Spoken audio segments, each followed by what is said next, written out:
Hello everyone. Welcome to today's Vitotrans 300 product overview webinar, a 1-hour presentation. My name is Miranda Getling and I'm the Academy Manager here at Viessmann. I hope you're all staying safe and healthy at this time. Thank you for attending. We appreciate you attending despite what we're all going through. Today, your webinar instructor will be Jody Samuel. Jody is a graduate of Maine Maritime Academy with a degree in marine engineering. Over the past 20 plus years, he has worked with various companies, including Amtrol, Viessmann, and Calefi, serving in various roles, including application engineer, product manager, training manager, and manager for engineering education. Currently, he serves as the project development manager for Viessmann. Before we begin, just a couple housekeeping items. Everyone will stay muted throughout the webinar. However, at the bottom of your screen, you should see a Q&A button. On the left is the desktop laptop version, and on the right is the mobile device version. Feel free to submit questions throughout the webinar. Jody will be stopping about halfway through the presentation and at the end to answer any questions that have been submitted. This webinar will be recorded and in about a week or two will be posted on our video library. This video library is located on the same website you went to register for this webinar on the Academy site, viessmann.usacademy.com. Once you're in that video library, you're going to select the recorded webinar section, and then you will have to hit that Discover More button probably a few times in order for all of the videos to populate. Like I said, this will be up in the next week or two, so you will be able to go back and rewatch it at any time. With that being said, let's begin. Here is Jody Samuel. And as Miranda said, today we're going to talk about the Vitotrans 300. So welcome all. To me, a little bit different because if you've been dialing in with us, most of the time you expect to hear me doing a lunch and learn over a specific technical topic. Today, switching gear and looking at a product, the Vitotrans 300. And for us, it's an interesting product because it brings us into, I'm going to call it a segment of the market when it comes to domestic hot water that we haven't been into before. So when we look at domestic hot water, and as a company, this is always where we've typically been, right here. Single or multiple indirect fired storage tanks. Couple it with one of our boilers, and we would address a hot water need with this product. Now, if we look at the rest of the market, what it's out there, everybody always sees the direct fired gas, oil fired water tank heaters, maybe in single multi-tank installations. Direct fired domestic hot water boilers, typically utilized with a storage tank. A lot of time they're referred to as volume water heaters. And then also tankless water heaters without storage. But when you looked at where we were coming in, it was always the single or multiple indirect fired indirect water heaters. Now with this Vitotrans 300, and on this circle of water heaters, it's right down here. It's referred to as a plate exchanger skid system. That kind of is the term that everybody refers to this kind of water heater with. Now all of a sudden, rather than just going into an application looking at it from the aspect of single or multiple indirect fired water heaters coupled with a boiler, now with this plate exchanger skid system, the Vitotrans 300, now it gives us a whole different option to go in there where we're up against the direct fired guys, the tankless water heaters, the direct fired boilers, the volume water heaters, if you will, or the direct fired storage tank water heaters. Okay. Now, one of the things, and what I really like about adding it in here, with the indirect fired water heater, the tank style, you had a certain size volume tank and you had a heat exchanger built into it. So when looking at applications commercially, small apartment buildings, all of a sudden a lot of smaller apartment buildings, smaller dormitories, we could do the application with a couple of indirect fired water heaters coupled with a boiler. But where it started to get challenging is when we started to look at applications, hotels, high density residential, hospitals, nursing homes of a much larger scale. So let's say we have an application, and that application, to meet the needs, we need 14 VitoCell 300 EVIB 119 gallon tanks, 14 tanks to get there. If you're looking at it from what's being delivered, that's about 1,500 gallons of usable hot water and the ability to transfer about 2.8 million BTUs across the heat exchangers. And probably the number of the tanks was probably driven a lot by that 2.8 million BTUs. If you work the numbers, depending on your delta T, that's going to come out to somewhere in the neighborhood of about 60 gallons per minute delivery over the course of an hour. Now with the Vitotrans, all of a sudden I look at this 14 tank solution. With the Vitotrans, I now can deliver 60 gallons per minute with a single Vitotrans 300, the S3HA60 model. There's probably going to be a storage tank involved in that, but all of a sudden the package becomes more compact. I look at all those tanks. It's about footprint. It's about piping. It's about control.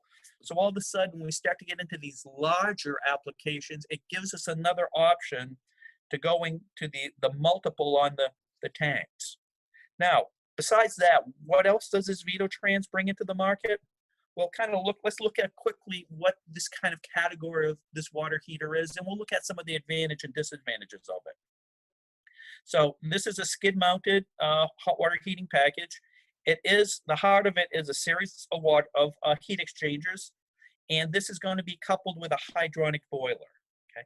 From an application standpoint, when we look at this package, it could be used standalone without a storage tank or with a storage tank. I'm going to say in most applications, my expectation is there's probably going to be some level of storage associated with it. The nice thing about having the heat source isolated from the tank is the storage can actually be sized for what the application needs, not what size storage is coming with a certain size heat exchanger or a certain size input in a direct fired boiler. Okay. As far as input, the input can be based on the hydronic boiler. I don't have a direct fired water heater where I am tied to a firing rate and essentially a gallon storage ratio. This way here I can mix and match with to make the project right through the storage tank and the boiler or boiler's input. Okay, and again, it can be part of a standalone system or part of a heating system. So I can just go boiler with the Vitotrans to deliver hot water, or if there's a heating system going in, we can look at increasing the size of the heating plant, possibly integrating domestic hot water into the boiler plant that's heating the building. Okay. Now, when we look at this, a lot of times the question comes about why. Why would we want to do this versus the direct fired methods? So one of the things I want to look at this quickly through the eyes of is where really the advantages of doing it in this kind of method. And when we start to talk about water heater methods and pros and cons, there's probably about a dozen things that usually come to mind when you talk about these water heating methods. But for our discussion, realistically, I'm going to boil it down to four, because most discussions either start with these four or they end with these four. And the four things are really about initial cost, the footprint, the life cycle of the unit, and also the operating cost. And these are usually a lot of times what the project is going to be focused on, and then the other stuff kind of falls into place as well. So if I am doing a Vitotrans with a hydronic boiler, depending on what we're doing for Vitotrans and boilers versus certain, the traditional methods, this tends to be one of the higher priced installation costs, particularly if it's standalone. And again, you'll notice I'll mention depends on the scope of the system. We're going to talk a little bit about that in a few minutes. Okay. Now, from a footprint standpoint, I go small. Small is based on the footprint of the Vitotrans. All of a sudden I start to add storage, I start to add boilers, the footprint can grow as well. So the footprint, like the initial cost, depends on the scope of the system. So we'll talk about that as we go through. But where this really starts to shine here is on life cycle and operating cost.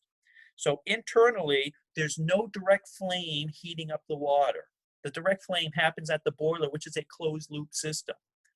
At the heat exchanger, which sees the fresh water, we're just heating it with hydronic water, probably running somewhere between maybe 160 to maybe 200 degrees Fahrenheit. So if I look at the buildup on the heat exchangers, the buildup is low because of that temperature. And it also tends to be not a hard glaze on the heat exchanger. It should be almost as a soft sludge. So it is easy to clean. So because of this, the life cycle tends to be higher in not just the Vitotrans 300, but in indirect methods of heating hot water because of these facts. Now, from an operating cost, I expect to see this coupled with a condensing boiler. And because of the design of this, and one of the specific designs is internally, there's going to be a variable speed pump, an ECM-driven variable speed pump that's utilized to change the flow rate to deliver the right water temperature. This gives me a very large delta T across this, giving me great return water temperatures to help that condensing boiler condense. So this will be one of your lower operating cost systems because of the way it will perform when coupled with a condensing boiler. Now, one of the discussions, and this is one that I have, it seems to be on a fairly regular basis, when we start to look at systems in buildings that have hydronic systems, and they also have boiler systems, water heating systems that tend to be standalone away from the hydronic systems. And it's really about, let's talk about how we can get that initial cost down and also drop the footprint to maybe better utilize the mechanical room. And we start to look at this, it's really about trying to reduce the load for heating and domestic hot water when we have a combination plant, not a single plant. In fact, it's a conversation I had with some engineers with one of our reps about a week ago. And the question always becomes, when I start to look at combining the loads, do the loads change or do the load actually change? Now, the answer really is it changes. And this happens to be a graph from the ASHRAE handbook out of applications. It's in chapter 50 that deals with domestic hot water. And what this allows me to do is when I'm looking at a combination system, space heating plus domestic hot water, this allows me essentially to shave the load for domestic hot water when it becomes a combination, okay? So on the bottom here, we're looking at something called the ratio. And the ratio is the ratio between the hot water heating load and the space heating load. So that's something that has to be calculated for the application. Over here is something called the factor.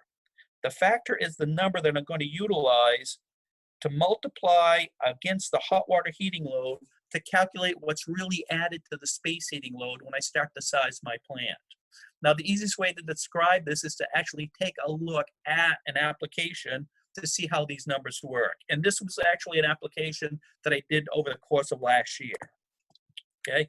So the call came in that they wanted to look at combining domestic hot water and space heating for a project that already had been working down the road of sizing a boiler plant to heat the building and sizing a domestic hot water plant to heat the domestic hot water. And when we looked at the sizing, the first thing I wanted to mention is all of the sizing was done based on an N+1 redundancy on the sizing. So when we looked at the number of boilers or water heaters, the number always had an extra one for the redundancy in case they lost one. So in this application, they had 4 million boilers associated with space heating. And then they also had 3 million BTU boilers associated with domestic hot water. So if I backed out the N+1 redundancy, what that really told me was the space heating load was 12 million BTUs. The domestic hot water load was 6 million BTUs. So I had the information that I could enter into this chart to figure out what the real adder should be on top of the 12 million BTUs for domestic hot water, rather than saying, okay, let's do a combined load of 18 million. So I come in here and I say the ratio is hot water heating load over the heating load. So that means I take my 6 million BTUs, I divide that by my 12 million BTUs. That gives me a ratio of 0.5. So I come in here at 0.5 for the ratio, I come up to the curve and I come over, and a ratio of 0.5 gives me a factor of 0.5. So I multiply my 6 million by my factor of 0.5. That's telling my domestic hot water load add to the space heating load isn't adding 6 million, it's only adding 3 million. So when I start to look at this combination load, and then I start to look at N+1 sizing, so I have a 12 million BTU load, I have a 3 million BTU addition to the space heating load for domestic hot water, making my entire load 15 million BTUs. So I'm sizing based on 15 million, not 18 million. And because of the way that this is now a single plant, when I start to look at the N+1, I'm not adding one for domestic hot water and adding one for space heating. I'm just adding one for the total load. Okay. So, kind of talked about that right here. So the end result is when I look at this, if I did the proposed system, which they were looking at, that was 4 million BTU boilers for space heating and 3 million BTU water heaters for domestic hot water. If I have a 15 million BTU load and I want to go +1, well, that tells me I'm going to do 4 5 million BTU boilers. So 3 to cover the 15 million, 1 more to cover the redundancy, the N+1. Now, the thing is, with this size, there is a little bit of work I can do with my CA3 boilers. So rather than going in with 4 5 million, we might be able to go in there with 3 6 million, depending on if the engineer was comfortable with the idea. Because with the CA3B series of boiler, it's not a single burner heat exchanger control unit within that boiler. There's actually 3 of them. So, the other proposal could be rather than doing 4 5 million, I do 3 6 million. And one of the internal modules that is 2 million B2s become my N+1. So, we have a couple of options to move into the direction of the engineer. But from the aspect here, over here I have 7 boiler/water heaters that are going in that I have to pipe, I have to bring gas to. Each one probably will take a regulator. Then there's the venting to think about versus 4, maybe 3 boilers down here, particularly if I'm doing common venting. Right down here, both of these, I can do this as either one of these packages as a single common vent, where up here, I'm probably going to have at least 2 common vents between them. So we start to look at the installed cost and we start to look at the footprint. A lot of times, if we can do the combined load, I can bring both of those down dramatically to make this package, this Vitotrans skid package unit, much more attractive than the domestic hot water side of things, and having domestic hot water separate from the space heating. One thing I didn't put in here, but on this common side here also, there would be 2 Vitotrans 300s because of the level of redundancy that they needed. But again, from an aspect of footprint, we still are keeping that footprint down. So when we start to look at utilizing the Vitotrans, whether it's efficiency, whether it's life cycle, footprint, operating cost, initial cost, particularly if I can do the combined plant, there's a lot of benefits that this product brings to the table in these kind of applications that I need, say, 30, 60, 90, 180 gallon per minute of water flow rate. So now let's shift over and let's talk about what we're trying to deliver. Okay. So it's called the Vitotrans 300 skid package from a model number. So like all of our models, there's always some sort of code here. So these happen to be an S3HA or a D3HA. Don't worry about the 3, the H, and the A. To me, that's not important. What's important is the S or the D. So we offer this as a single or a dual wall water heater. So we're able to meet those requirements with this product. Okay, so kind of some of the bullet points about it. So it is a high domestic hot water production piece of equipment. I can do up to 180 gallons per minute off of a single unit. It is designed to work with or without storage, and it has all the contacts and everything needed internally to integrate with a storage tank if that's the route that we're going. Okay. It adapts quickly to changing domestic hot water loads, minimizing storage bulk requirement when storage is used. So we can use storage, and depending on the nature of the heating plant, we might be able to get that storage down. We'll talk more about storage as we go through. We talked about double wall heat exchanger. It's rated at 150 PSI. It works with any hot water boiler plant. So it doesn't have to be a Viessmann boiler. It has to be a source of hot water. So we can integrate this in a wide variety of applications. And what makes this unique is internally, there is a variable speed pump that's going to be utilized to generate the water temperature. So it senses the water temperature, and as the water temperature changes, the pump speeds up and slows down to change the flow of boiler water through the heat exchanger, changing the temperature or maintaining temperature coming out of the Vitotrans. Okay, it is a compact unit. Okay, so if you look over here at the dimensions, it's about 5 feet tall, it's about 2 feet wide, and it's about 6 feet long. So a compact unit that I can potentially get 180 gallons per minute of flow rate through it. I want to come over here to kind of compare it to my 120-gallon storage tank. So if you look at this red outline around here, you can tell it's a lot shorter than the outline would be if I went with a vertical tank.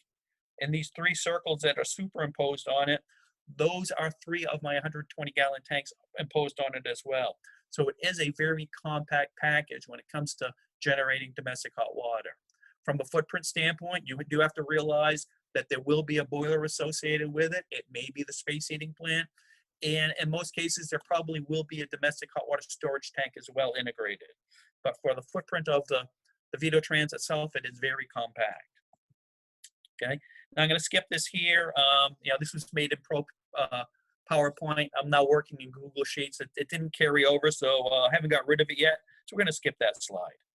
Now, from a model number, everything has a single or a dual wall option. So single, dual wall, a size 30, a size 60, and a size 90. From a flow rate standpoint, the 30s will give me up to 60 gallons per minute. The 60s will give me up to 120 gallons per minute.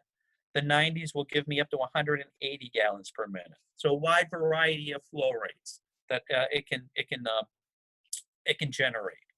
Now you look at these numbers here, the 2.1 million, the 4.2 million, and the 6.3 million heating input.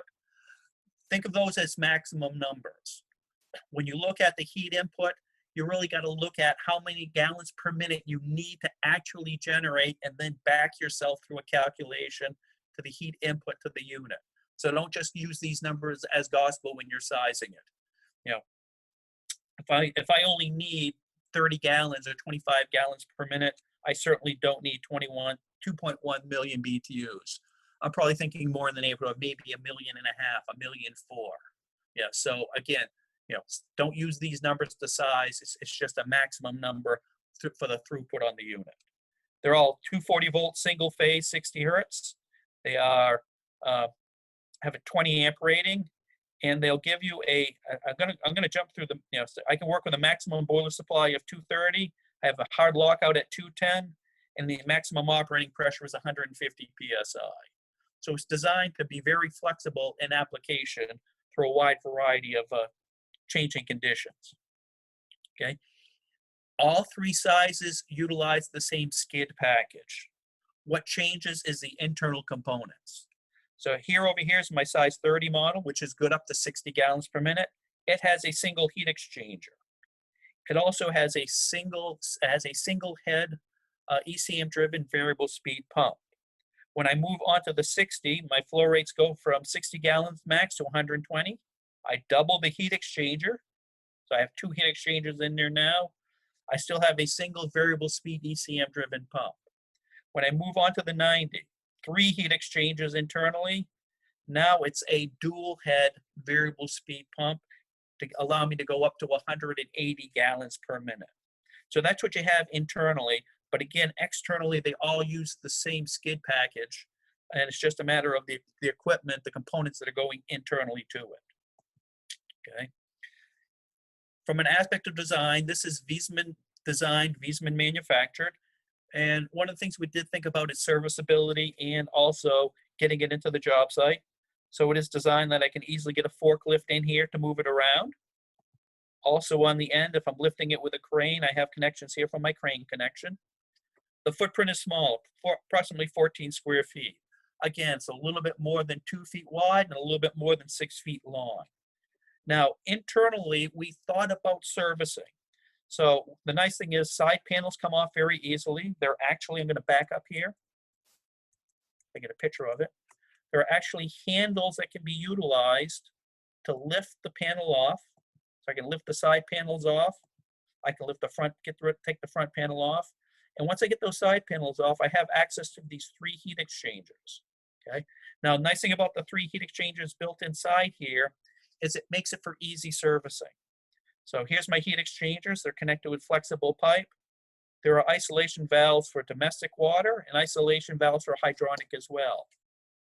So if I'm in an application where the water is hard and I may want to clean these on an annual basis, flush them out, it's very easy to isolate and pull that heat exchanger out. In fact, I'm going to get ahead of myself another slide, but the base here actually also is designed as a catch pan with a drain off the side of it. So I simply isolate, undo the connections, take the heat exchanger out, flush it, and then put it back in. And if I'm doing my 60 or my 90, I can pull the heat exchanger out with still keeping the unit running by isolating it. And I don't enter, if that single Vitotrans 300 is the hot water source for that building, I don't lose my domestic hot water. I'm just down one individual heat exchanger. So you have that working in your favor, okay? Now, additionally with this, it has a variable speed pump, and that variable speed pump will work off of a flow switch and a temperature sensor, and it will vary the speed as it seeks to drive the temperature set point, allowing for a very large delta T across these heat exchangers, which helps keep the return water temperature down to maximize condensing boiler performance. And this is important because this is always the downside of doing domestic hot water off of a boiler, because the expectation is the water going to this to generate domestic hot water is going into the unit at 160, 180, maybe 200 degrees. And most people think, well, I'm going to get a delta T of maybe 40 degrees. It's not going to help the boiler condense. With this, we can easily double that delta T and drive the temperature down and still see good domestic hot water production. So it's a great combination with a condensing boiler. Okay. Now internally, I have a descaling pump. With heat exchangers, whenever we look at water conditions, there's always a concern about having a buildup on that heat exchanger. They are, as I said in the previous slide, they are very serviceable to get the heat exchangers out to service them. But if we're not generating hot water, what happens is this descaling pump comes on and it will maintain flow across the heat exchangers, minimizing the scale buildup by keeping that water flow through it. So that's built in to help from that standpoint. Okay. Now, additionally, on the hydronic side and on the domestic side, there are also Y strainers to help keep things clean on the inside. From a construction standpoint, everything on the domestic water side, you'll notice here the stainless steel header, the stainless steel pipe, another stainless steel pipe and header as well. So we're utilizing stainless steel on the domestic water side, and the headers are built such that from a piping standpoint, everything is self-balancing. Here's my domestic hot water coming in and out to the 3 heat exchangers. Here's my outlet pipe coming across here to the 3 heat exchangers. Think of it almost as a reverse return package to balance the flow. I have the same thing happening on the boiler water side as well. Okay, all my piping and electrical connections are out the back here, so it makes it easy to install and to service long term with the product. Okay, so kind of work our way around a point of different features and functions here. So on the front of it is going to be my connection for programming. So it does have a color touchscreen here. We talked about the heat exchangers. And again, here we're showing isolation valves. And the isolation valves are going to be here, and then you have some of them on the back side here as well, so that each heat exchanger can be isolated from a domestic water side as well as a hydronic side for servicing. We talked about the stainless steel connectors, making servicing easier. Off the top here, here's my variable speed pump. Here's the Y strainer we talked about. Here is my ultrasonic flow meter, and that's what starts the process. The ultrasonic flow meter will sense the flow. It is a variable setting, and I can set it as low as 5 gallons per minute to get the unit to run. Right here, I don't have an arrow to it, but that's where my temperature sensor is going to be for the domestic hot water. Here's my Y strainer. Here is my descaling pump, and here's my 150 PSI relief valve. So that's kind of all of the internal components. On the back side right here, not pointed out, all electrical connections are sitting in this panel that's right behind the pumps, access from the other side. So you have full access to the panel, the connection through that panel on the opposite side. Okay. So we talked about the modular design of it. So if I'm doing a 60 or a 90, I can service this without any interruption with domestic hot water. On the back here, I have a PLC communicating with the variable speed pump and the programming unit. All of this is running off of BACnet IP. So that's the protocol that's utilized internally here. Okay. If I do the dual wall series, the dual wall series does have the leak detection that's required for the dual wall code. It is compact, as we said earlier. Maximum flow rate with the 90 size is 180 gallons per minute. From a standpoint of getting as a minimum flow rate across the board, the minimum flow rate can go down as low as 5 gallons per minute. Minimum flow rate is something that you can change and program here. Okay, so you can set the minimum as low as 5. It could be set as high as 30 as well. And again, from a product standpoint, carries all the ratings that are necessary for this as a water heating product. Okay, so from a connection standpoint, all my connections are off the back here. So here's my hot water into the boiler, my boiler water coming in, my boiler water coming out. And again, from the locations here and the setup of the manifolds, it really sets the heat exchangers up in reverse return, so it is all self-balancing. Here's my domestic cold water supply, my domestic hot water out, and again, with the manifold design, by putting them in that location, it gives me that self-balancing as well. Okay. Over here is my integrated domestic flow sensor, and my temperature sensor is going to go in here. On the back side, you'll see everything comes out here. Additionally, from an electrical standpoint, electrical connections are here as well. So here is my disconnect switch for the entire unit. Here's my electrical connections to bring my wires in and wires out. And then from an electrical panel standpoint, the control from a wiring and standpoint, there's a panel that comes off of here on this side that gives me access to the electrical control. As far as wiring, we're really looking at essentially 6 connections internally. So I have to bring power in. So I need to bring line voltage power in for the unit. Additionally, from a line voltage standpoint, I have an output for an electrical from a domestic hot water recirculation pump for domestic hot water recirc. And I also have a domestic hot water tank loading pump as well. If I am using a tank, I will use those connections. And additionally, there also is a connection for a domestic hot water sensor, a tank sensor to go in the tank. Now, the final connection, it doesn't show this on my list here as electrical connections, but to integrate into a boiler plant, what we're going to do is we're going to do a contact closure on our control. If I'm integrating this with one of our boilers, this then will integrate to the boiler system as an external demand. So it's one of the external demand connections that will be built into the boiler itself. But by also doing that contact closure and allowing it to be utilized as an external demand, it allows us to integrate with a lot of other heating plants, not just with a Viessmann specific boiler. Okay. Now, when it comes to piping, we have domestic hot water piping that we need to look at, but we also have space heating. And we're going to start with space heating first. Now, the manuals do show what we have here, a system parallel connection. So basically the boiler is hooked, it says a parallel connection, but the boiler really is hooked in series with the boiler plant. It's hooked in parallel with the space heating load. So that's what it really, when we talk about that as a parallel, it's really talking about how it's integrating into the building itself, okay? So here, what you'll have is in this installation, the internal pump is what's causing the flow between the Vitotrans 300 and the boiler plant.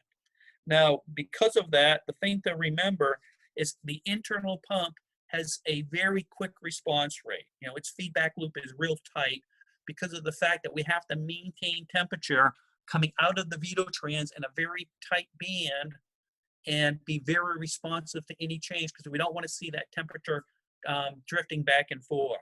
So the flow rate through the Vitotrans can change dramatically in a very short period of time. Very quick response.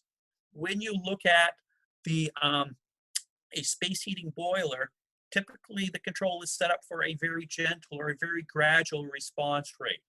So we have to provide a methodology of having the two pieces of equipment work together without having the potential for the boiler to have nuisance lockouts because of all of a sudden the temperature dropping off, the flow rate dropping off much more dramatically than the boiler is expecting. So when we start to look at doing this kind of connection here, generally want a boiler that has a very high thermal mass or water content. So a high mass boiler is better suited. In our world, we talk about the CA3Bs as being high mass. We also talk about the CM2s as being high mass. From an aspect of application with this, we're actually going to be very restrictive. If it's going to go in with a Viessmann boiler, this application really is only about going with a CM2. The CM2 tends to be a much higher mass boiler than the high mass of the CA3. So this is really about one application. Yeah, this is CM2, okay? Now, for the rest of the installations, if I'm doing a CA3B or I'm doing a Vitotrans, or I should say a rack of Vitotrans boilers, now we're into primary, secondary. So primary, secondary, I'll put either closely spaced tees or low loss headers, and it'll either go directly into the boiler or the Vitotrans will come out as we're trying to integrate into the system itself. And basically with Vitotrans, going in primary, secondary, the short bullet is the requirements for direct connection is not met. In the world of Viessmann boilers, that really means is I'm not doing this with a CM2.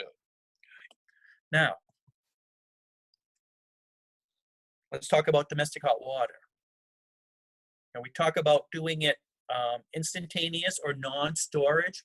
We also talk about adding storage. And I've kind of along the way hinted that some level of storage is probably going to be needed in most instances. So if I'm looking at the direct connection, the non-storage, out of the Vitotrans, here we happen to show a tempering valve. There may not be a tempering valve. It may go directly out to the system. Here we're really talking about instantaneous domestic hot water production, no storage whatsoever. Now, in order to utilize this, we have to have an application with long, steady draws of domestic hot water. So what we're really talking about is something that all of a sudden the flow rate's not going to go from 0 to 30 gallons per minute, back down to 10 gallons per minute, up to 45, back down to 5. We really want to have something that is going to be a long, consistent flow.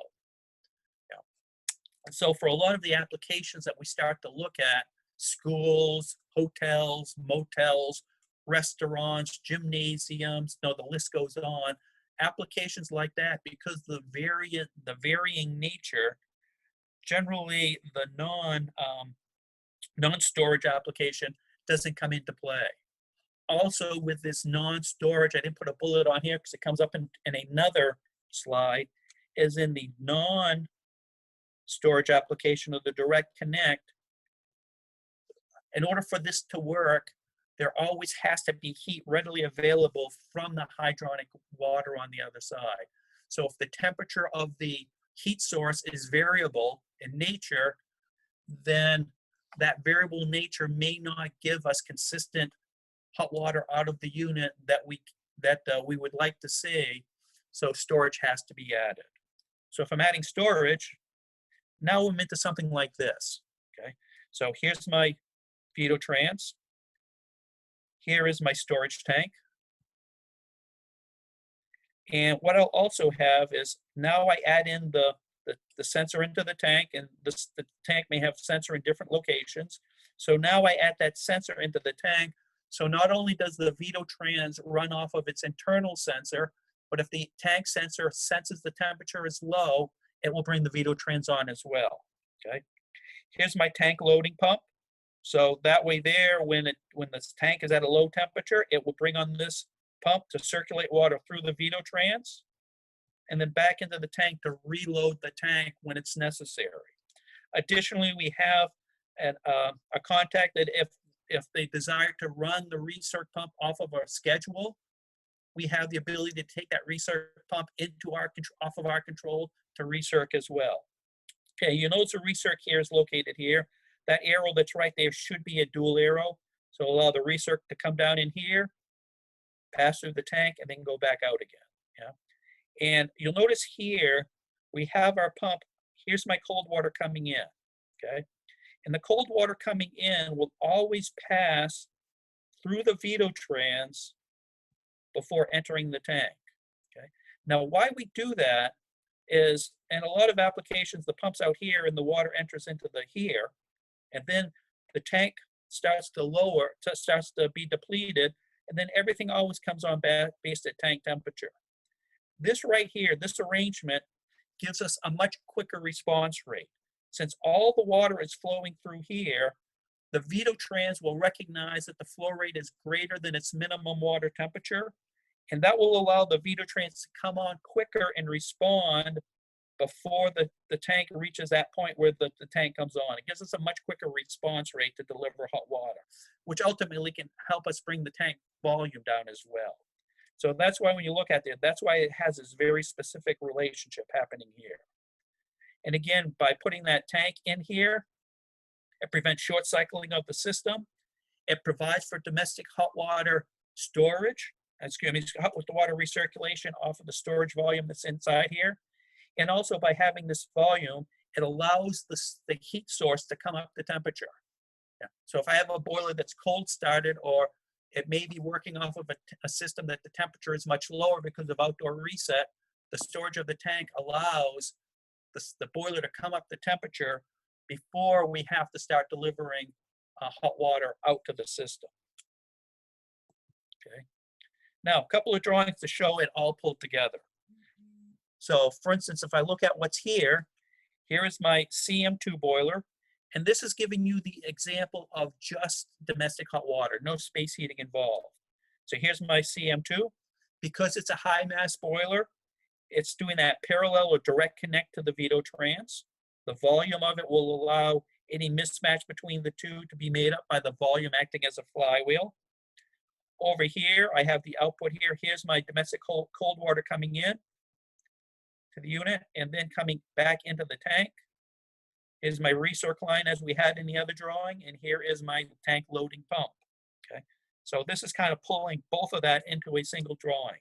Okay, now if I was, and for this one here, it had a tank, and you'll notice the tank volume's probably on the smaller side. And with that, there's a couple of things that we could do to bring that tank volume down, and we'll talk about that in further slides. Here's a different application. Here are two CA3 boilers. They happen to be 2.5 million. Because they're CA3s, we are going with primary-secondary connection. This happens to be a combination system that's providing for space heating as well as domestic hot water. So we go in primary-secondary to my Vitotrans and then back out again. And again, the Vitotrans here, here's my cold water coming in to the units. There are a pair of them. We're doing redundancy. This was redundant on the domestic hot water and redundant on the space heating. Okay. Now we're feeding into a 600-gallon tank, so a much larger volume of water for storage, and then out to the space heating through a tempering valve. Okay.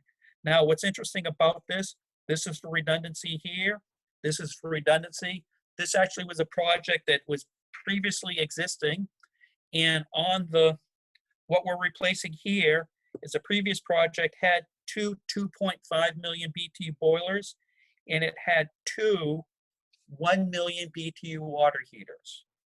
Through application of the information from the ASHRAE manual and sizing the combined loads, this is actually what I came up with for a replacement. And from a redundancy standpoint, the redundancy was actually a single section of one of the two boilers rather than adding in a complete boiler for the level of redundancy. As it turns out, the engineer and the building owner weren't comfortable shaving things as close as we did with this project. So these two boilers that I have down here as 2.5 million actually grew up to 3 million BTU boilers. But again, we still shaved a bit of the load down. And that's what happens. That's what you can do when you start to do a combination boiler plant that's taking care of space heating as well as domestic hot water as well. But again, another example of how we can achieve this. Okay. Now, when it comes to sizing and applications, the Vitotrans series can offer a wide variety of flow rates. So for instance, if I'm doing my size 30, I can size anywhere from 15 gallons per minute up to 60 gallons per minute. And from a water temperature standpoint, anywhere from a 140-degree rise up to an 80-degree rise. You know, here it's 30 to 120, here it's 30 to 180, still with a wide variety of temperatures, okay? Now, from a standpoint of performance, when we start to look at some of these numbers, it's really not about the number that was shown earlier, where it was, you know, 2.1 million, 4.3 million, I think 6.3 million. It's really about the application. So for instance, you know, all three of these, I can get 30 gallons per minute. And here at 30 gallons per minute, this is talking about maximum of 115-degree rise, 135-degree rise, 140-degree rise. But from a sizing standpoint,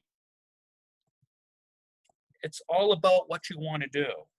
Yeah. So this may top out at 2.1 million BTUs, but for this specific combination, the boiler only has to put out 1,725,000, or in this situation, 2,025,000, or over here, 2.1 million BTUs. So when it comes time to sizing the boiler, you know, there's a lot of ways to go in there and size this, but ultimately when it comes to the heat load, it's not based on what's on in the tech data manual in the front chart. It's really about the calculation. For actual sizing, the other piece of information that we really need to have is what water temperature is being utilized inside the Vitotrans. So in the tech data manuals, you'll see a chart like this. And I'll show you, there's one for each individual size. So this happens to be for the Model 30, the SH3, S3HA, or the D3HA Model 30 Vitotrans 300, okay? So this has all the information I need. Here's my flow rates. Here's my domestic hot water temperature. And this sizing is based on an incoming water temperature between 40 to 60 degrees. So, you know, when I look at this, I always say, okay, let's go the low end of 40. And allow me to go in there and size a Vitotrans, whether this is the right model size, but also the right water temperature. So for instance, if I have an application where somebody says I need 30 gallons a minute and I need 140-degree water, I can say, well, let's start with my Model 30. Here's 30 gallons a minute. Here's 140-degree water.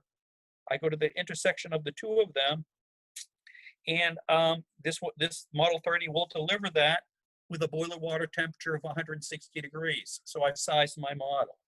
But the thing is, the last thing I need to do is then work my way back. So if I'm looking for 140-degree water temperature, and I have an incoming, let's go to the low end, 40 degrees, that means that this 30 gallons per minute at 100-degree rise, the number is going to work out that this needs about 1.5 million BTUs, not the 2.1 that showed up on the previous table earlier in the presentation, okay? Now, what this also tells me, when I start to look at this, I can go up to 60 gallons per minute here. But if somebody says, you know, I need 140-degree water, and I'm working with 180-degree water, and I need 60 gallons per minute, here's 60 gallons per minute, here's 140. In order to get 60 gallons per minute, I need 200-degree water. If I'm told that I'm limited to 180, my answer then is we need to move up to a Model 60. Because with a Model 60, for 140-degree water, not only can I do that with 180-degree water, but I can do it to 160. And then to finish this out, then you have to go back and do the calculation to figure out what size boiler, what's the input to the water heater to deliver this level of hot water. Final chart, here's the one for the Model 90. So each one has these are in the tech data manual, and it allows you to go in there and make the best selection for domestic hot water. But again, you do have to go back through and calculate the input to the Vitotrans 300 for that final piece of water heater size. Okay, now we've touched on storage tank along the way, okay? So, and I would say in most applications that we're looking at, so if I'm looking at dormitories, apartment buildings, motels, restaurants, health clubs, storage is probably going to be involved in this. It may be that if I'm doing a dairy farm, and I keep the boiler hot the entire time that they're potentially washing cows and everything else they need for their wash down, then we might be able to do a system without the storage. But by putting that tank in there, it allows us to meet a variation in flow rate and also allow time for the boiler to come up to temperature, okay? So internally, I will be placing a sensor in the tank. Tank is provided by others. It's something that we don't have. And then the Vitotrans works off of an OR when we look at bringing the Vitotrans on. So it has a sensor. If the temperature in the tank reaches the sensor, the Vitotrans will start up. If the flow rate through the Vitotrans becomes the first trigger that there's a load on the system, then we'll start it up. By doing that, it allows us to have a much quicker response rate than just waiting for the tank to draw down. It'll get the Vitotrans into the picture, and if it needs to heat up, it'll allow it to heat up quicker to allow for better response and potentially a smaller tank size. And again, from a flow standpoint, so here we're working totally off of temperature. Back at the Vitotrans, I can set the minimum flow anywhere from 5 to 30 gallons per minute to get the unit to fire, okay? And again, when determining the activation set point, the size of the tank and anticipated minimum draw rate should be considered. So for the Vitotrans, that 5 to 30, that becomes, okay, what's my minimum flow rate? Where do I want the unit to start to come up to temperature, before I am producing water, not just drawing water off of the tank. Okay. So when I look at my tank sizing, okay, it's about system reaction. It's about heat up time for the boiler, particularly in the summer months, or when it may not be in operation. Okay. Also in the heat up time, it's even in the winter months, what's the minimum temperature off of outdoor reset? That will play into it because I may be running at 100 or 110 degrees out of the boiler, but I may have to heat that boiler up quickly to 180 degrees to make domestic hot water. That will play in there, okay? What's the type of the heating assistant? What volume is needed to ensure that it really comes down to how should this be sized to provide uninterrupted domestic hot water at the system design flow rate. So a lot of different things come in here about the flow rate in the building and about the boiler as well, okay? Now, having worked through this a number of times with our engineering department as far as fallback numbers, a good fallback number when you're trying to determine the tank size, if you don't know a whole lot about minimum temperature on the boiler or operating conditions on the boiler itself, general rules of thumb, if I'm sizing the tank, I probably would size it based on 10 minutes of draw. So I look at the maximum flow rate for the system that's been calculated for sizing of the water heating plant, take that number, multiply it by 10, that becomes my minimum draw volume, remembering that the entire tank is not available for drawdown. There's only going to be a certain percentage of it. So typically I'll look at that as being about 75% of the tank's volume. So let's say I have an application where I'm looking for 30 gallons per minute. I take my 30 gallons per minute, I multiply it by 10, that's telling me the tank or tanks have to hold 300 gallons of usable hot water. To get 300 gallons of usable hot water, that really means I need a 400-gallon tank. And again, that's a good rule of thumb when you don't know a lot about the water temperature of the boiler. And that's really worst case scenario where it's going to take 10 minutes for the boiler to come up to temperature. Okay. Full level of integral controls within it. So on the front here, what you see is the touch screen. So it is operated through a touch screen. And normally this is the screen you're going to see if I'm doing a non-storage tank installation or a storage tank installation. The information off to the right-hand side, this is about the boiler. So boiler water temperature, supply, flow rate, and then boiler return. The flow rate is actually not a measured value. It's a calculated value based on the internal workings of the ECM variable speed pump. On the other side, temperature coming out of the Vitotrans and set point, flow rate measured by the flow meter, cold water coming in. If I do a tank, it'll be supply water temperature, hot water coming out of the Vitotrans, storage tank temperature and set point, and the set point's going to be same for both of these when it's operating, measured flow rate and supply water temperature. Okay. A lot of settings that you can make on the inside of here. So at the contractor level, when you go in to set it up, you have a couple of things you can set as you go through here. So from a unit standpoint, I can set it up so it's either imperial or metric units. Here I have my domestic hot water set point. That hot water set point is the same set point for the outlet of the Vitotrans as well as the set point for the sensor in the tank, okay? And then down here, I set my activation flow, anywhere from 5 to 30 gallons per minute.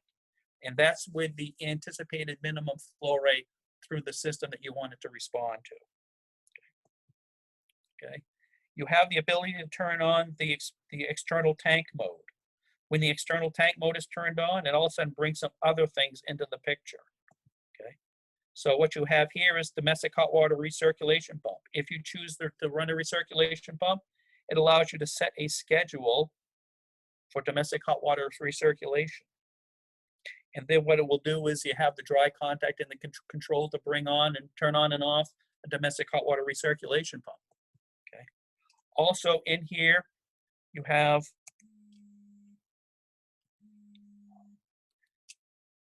I'll back it up here. You also in the control have what's called the tank sanitization mode. So it allows you to boost the temperature of the tank on a regular basis to help sanitize any kind of biologic things that you may worry about within the tank itself. So if I turn it on and the tank sanitization hour, I select a time that I want this sanitization function to occur. And then I set a new set point for the sanitization function. So I may be maintaining the tank at 140 degrees, 130 degrees, but here it's 2300 hours. So at 11 o'clock at night, I'm going to boost that tank up to 180 degrees. What'll happen is the set point shifts, the Vitotrans comes on, and it continues to run until it's either gone through 1 hour of operation, or if this temperature has been reached, whichever one happens first, it will then shut down. But it allows me to do this on a regular basis to make sure that I have the sanitization functionality working through the tank itself. Okay. Now, another nice thing that the Vitotrans has is what's called the comfort mode. Okay. And the nice thing about the comfort mode is if I can maintain that boiler hot, or it's in an application that the boiler is always maintained hot, it allows me to shorten the lag in generating hot water. So I turn the comfort mode on, and then what the comfort mode does is when there's not a call for domestic hot water, it still runs the variable speed hydronic water pump at a low rate, maintaining hot water passing through the heat exchanger, so its hot water is there for immediate use. With this functionality, it is a great functionality, but you do have to make sure that that hot water is there at all times.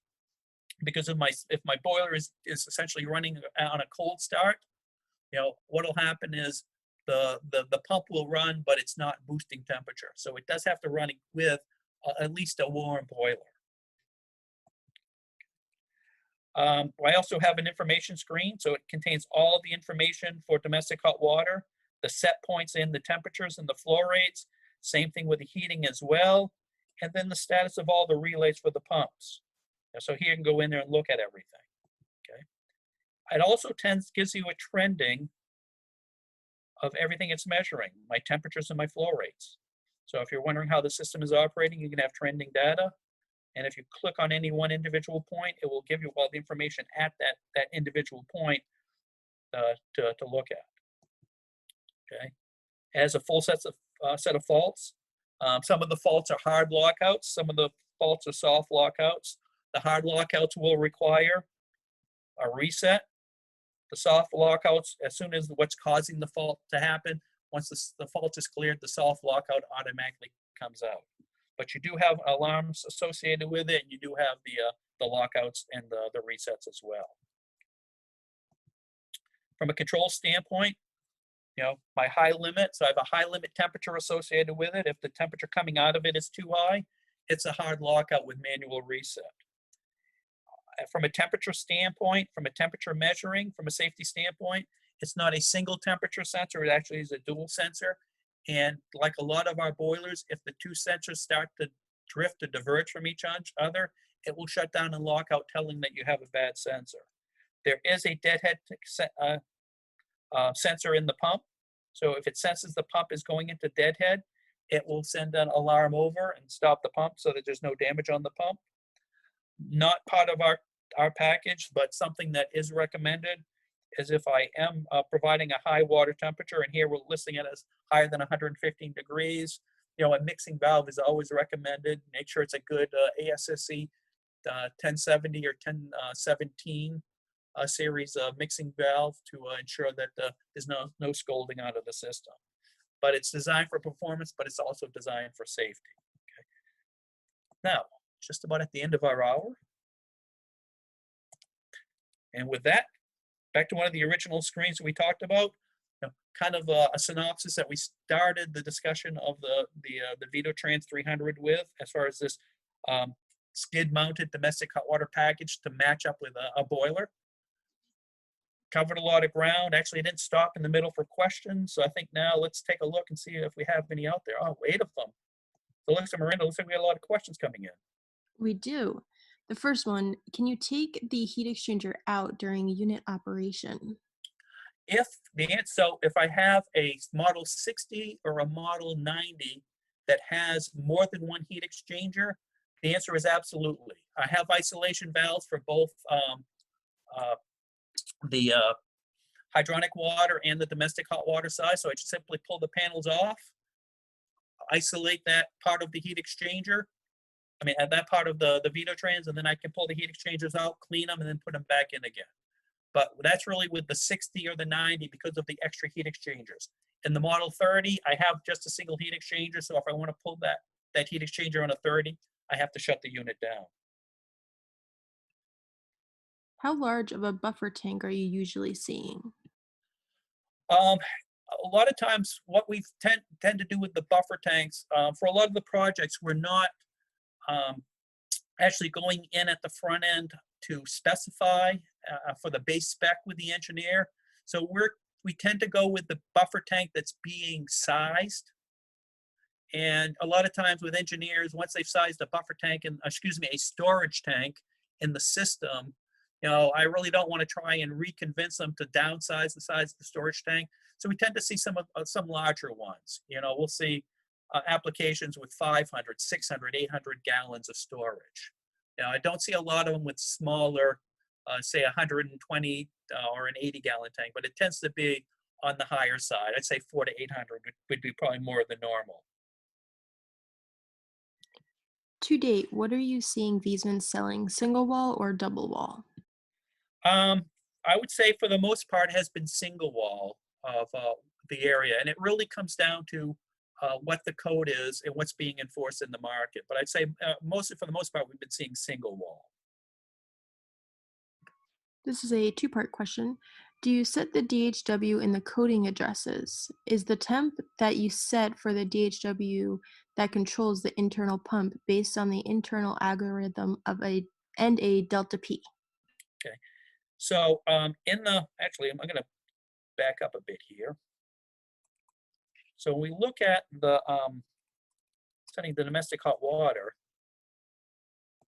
so the domestic hot water is set on the control in this screen right here. So it's in your contractor level. So I'm just going to use this bar graph to drag it to where I want the water temperature to be, and it'll show up on the screen here. So, so pretty straightforward for the setup of domestic hot water temperature. And then that temperature is then what controls the internal pumps. And it's based on an algorithm, really looking at the algorithm, the feedback loop, and the pump will vary its speed to deliver that temperature. and hold it within about a 2-degree band. Can you add heat exchangers inside the shell if you need to increase gallons per minute? Um, at the present time, no. That has been a discussion really from an aspect of going from a, um, a Model 30 to a Model 60 because the pump doesn't change. But at this time, and the discussion I think also is, um, what has to be changed in the codes, I should say in the programming of the PLC that runs it. So the real answer is right now, no, but it has been part of a discussion of, could that be something in the future? Does the pump cycle to reduce scaling? If so, how often and for how long? Um, the pump actually, whenever there is not a flow for domestic hot water, the scaling pump comes on, and the idea is if I shut that pump off and it has 180-degree boiler water sitting around it, there is going to be a level of scaling that's associated with that higher water temperature because I have a set volume of water sitting inside there and there's no motion. By running that pump, it ensures that there's flow rate across there so that I don't see that stagnant water elevating to a high water temperature and a high level of scaling. Okay. And the thing is, it's a continuous run. So if the unit's not producing hot water, then that pump is running. It's a small fractional horsepower wet rotor circulator, so it doesn't really represent a large electrical draw, considering the benefit of having that pump running. Is the electrical connection on the back of the unit, or do you need to run the wires to the front like on the CA3? Let's make it a picture here to help you with this one. Okay, I'm actually going to go off of this picture here. If you look right here behind the pump, there's a black box. So what you're physically doing is there's a panel on the other side that you open up, and there are knockouts right along here on that box. So you're simply bringing the wires in here, taking that cover off, and then all of your wiring connections are actually happening on the opposite side of the unit, on the back end of the unit right here. So it's not where the wires are coming all the way to the front, because the question I think said like a CA3. It's really just coming into this control box, this electrical junction box. It's sitting on the back on the opposite side of the unit.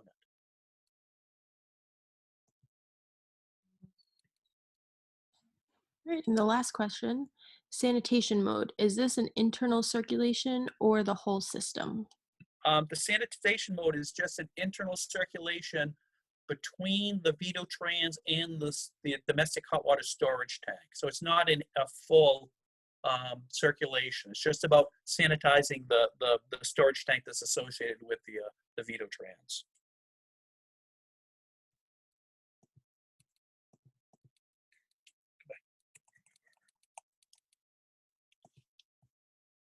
Where did I end up?